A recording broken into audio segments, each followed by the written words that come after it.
Là, je vais parler de comment dire non et pourquoi c'est hyper important pour les femmes d'arriver à dire non. Pour la grande majorité des femmes et pour pratiquement toutes mes clientes, jusqu'à ce qu'elles travaillent l'affirmation de soi, c'est très difficile de dire non. Pourquoi? Parce que ma théorie, mon hypothèse, c'est que dans l'inconscient collectif, les femmes sont là pour aider, pour soutenir, pour être sympa, pour être maternante, pour être bienveillante, pour dire oui à toutes les demandes et s'occuper de tous les autres et de tous les besoins des autres. Et quand une femme dit non, qu'est-ce qui se passe? Elle peut être considérée comme égoïste, égocentrique, colérique, voire hystérique, carriériste, ambitieuse, etc. Alors moi, j'adore les femmes carriéristes et ambitieuses, mais enfin bon, ça c'est un autre sujet. Donc c'est hyper important de dire non, et ça a été très difficile pour moi aussi, et parfois ça l'est encore. Et donc j'ai été chercher plein de façons de dire non sans dire non. Parce que quand une femme dit non, elle est très mal considérée, mais quand elle dit oui tout le temps, qu'est-ce qui se passe? Eh bien, elle peut être épuisée, elle peut être pas respectée, trop bonne, trop conne. Donc souvent, on se retrouve coincé entre je dis oui tout le temps, et donc trop bonne, trop conne, je suis pas respectée, je suis épuisée, je fais ce qui ne va pas. Et si je dis trop non, eh bien je suis égoïste, hystérique et vraiment pas sympa du tout. Donc on se retrouve coincé entre ces deux extrêmes. Donc c'est pour ça que je suis allée chercher plein de façons de dire non sans vraiment dire non. Donc là, je vais vous en partager une qui vraiment m'a inspirée, que je continue à faire et que je trouve formidable. Ça prend un petit peu de temps, du coup, celle-là.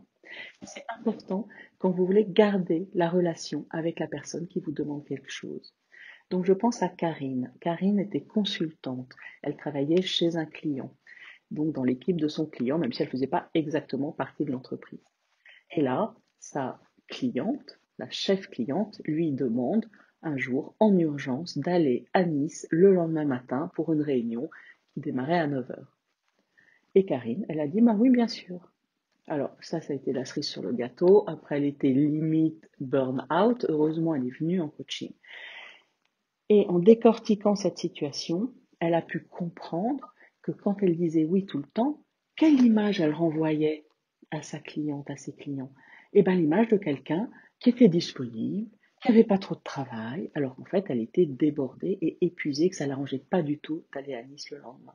Donc, elle aurait pu dire, vous me demandez d'aller à Nice demain matin, donc déjà, reformuler, comme une protection, je reformule la question, est-ce que c'est bien ça?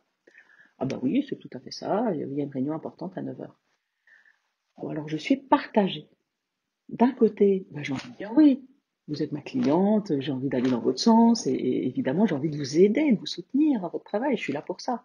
Et en même temps, donc c'est le fameux et en même temps qu'on connaît bien en ce moment, et en même temps, c'est important pour moi d'avoir le temps et les moyens de bien travailler et de respecter les engagements que j'ai déjà. Or, si je vais à Nice demain matin, eh bien, je ne vais pas pouvoir terminer ce dossier. Qu'est-ce que vous préférez? Là, la demande, qu'est-ce que vous préférez? Ça peut être aussi, est-ce que vous êtes d'accord de demander à une autre personne? Ou bien, est-ce que vous êtes d'accord de faire la réunion par Internet? Alors, à l'époque, il y avait moins de réunions en ligne qu'aujourd'hui. Ou bien, est-ce que c'est possible de décaler la réunion à la semaine prochaine? Ou est-ce que juste on peut s'appeler? Voilà, il y a plein d'options. En fait, quand quelqu'un vous demande quelque chose, qu'est-ce qui se passe? Il a un besoin à satisfaire. Et du coup, pouf, il vous accroche dans son besoin. Et pour lui, vous êtes la solution à son besoin. Vous êtes la meilleure stratégie possible pour réaliser son besoin. Et donc, c'est important de pouvoir s'en dégager, parce que dans la réalité, il y a plein d'autres stratégies possibles pour réaliser ses besoins. Enfin, ça fera l'objet d'une autre vidéo. Voilà, donc je vous souhaite d'aller chercher plein de façons de dire non pour que vous ayez tous ces outils dans votre besace pour pouvoir vous affirmer d'une façon juste, sympa, pas violente et en même temps pour satisfaire, pour respecter vos besoins et votre intégrité et du coup cartonner au travail en étant dans le confort, dans l'équilibre et dans la joie. Donc si vous avez du mal à dire non, vous avez du mal à poser vos limites et que vous n'y arrivez pas seul, je suis là. Je suis là pour vous aider. Alors prenez rendez-vous avec moi pour discuter, de voir comment je peux vous aider. à dire non, à vous affirmer, à poser le cadre qui va vous aller pour travailler le mieux possible. À très bientôt.